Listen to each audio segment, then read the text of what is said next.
Welcome back, party people, to another video about the Acura Genie. Just wanted to do a build biology or going over all the parts I use to, boost this TSX. And then if you guys have any questions, or I've seen a couple of people ask how to do it or what they needed. So hopefully this covers most of it here. We'll go over, let's see, the exhaust manifold is a Jack Spania. I actually bought it on Walmart.com, funny enough. That works out great. Then this is a Garrett, knockoff Garrett. It's a GTX 3582R. For you precision people, that's a 6266 on there. That thing's pretty good. It's a cheap one. I think it burns a little oil, but that's all right. Then I've got a tile wastegate hooked up to that with, I think it's a 7-pound spring in it. It's got a recirculated dump tube on it, and then I've got a custom downpipe full exhaust from Z-Flow. He's in my area here. Fantastic welder. Let's see, part of that, the oil feed line, I custom made some AN fittings for it, and that goes to, can't really see it in the back there, but the oil pressure switch on the back of the block. You put a T on it, and that's where the oil feed comes from.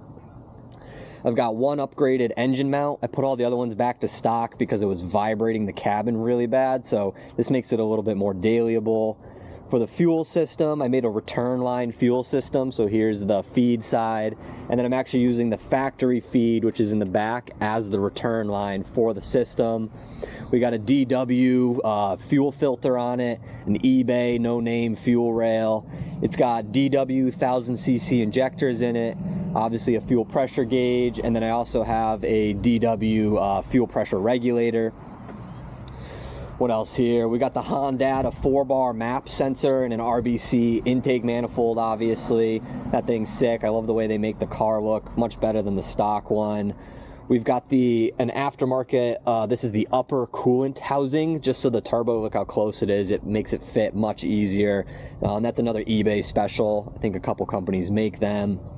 And then for the intercooler kit, this is a CX Racing intercooler kit. You can see the piping down in the front here.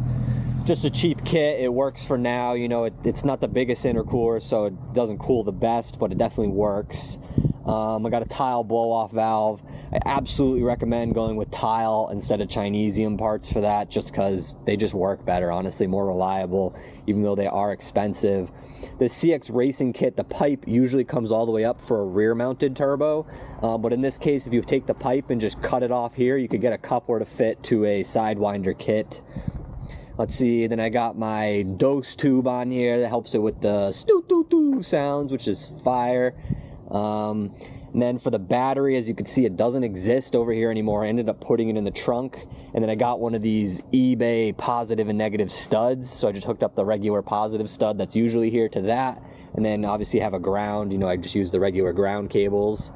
Put the fuse box over here with a sketchy looking bracket, but hey, it works out just fine for me so far.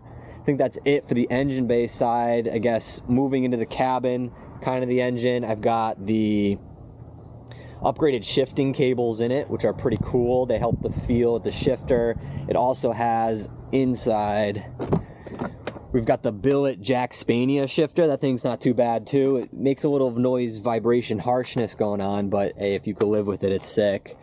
Next, I've got a couple of gauges I custom mounted in here. I got a boost, fuel pressure, and air-fuel ratio gauge. That's about it for the inside. Oh, before I move on, in the transmission here, I've got a twin disc action clutch. It's one of their ceramic ones.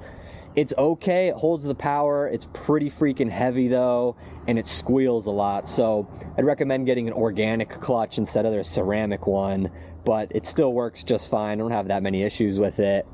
Obviously I got two bungs, one for the factory O2 as well as one for my air fuel gauge in there. Nothing else going on in the engine bay. As you see, I did a couple more. I wrapped up some of the stock wiring and relocated stuff, including this is for the throttle cable.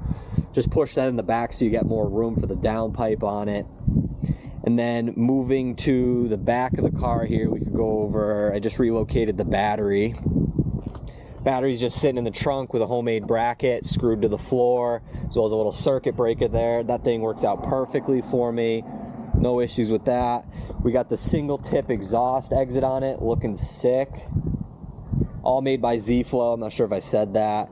I got stock wheels and tires on it. I'm running 215 skinnies, so she spins, but you know, that's half the fun of it, honestly. I think that's about it for the build here. Nothing else I really needed to cover. If you guys got any, you know, if you guys got any questions about how to do this to your own car, feel free to hit me up. I'll maybe make another video for you about what else you need to change, how to relocate stuff. Beyond that, I ain't got no boost controller right now because I'm trying to daily it, but you know, I might put that back in, make some more power. So stay tuned, folks.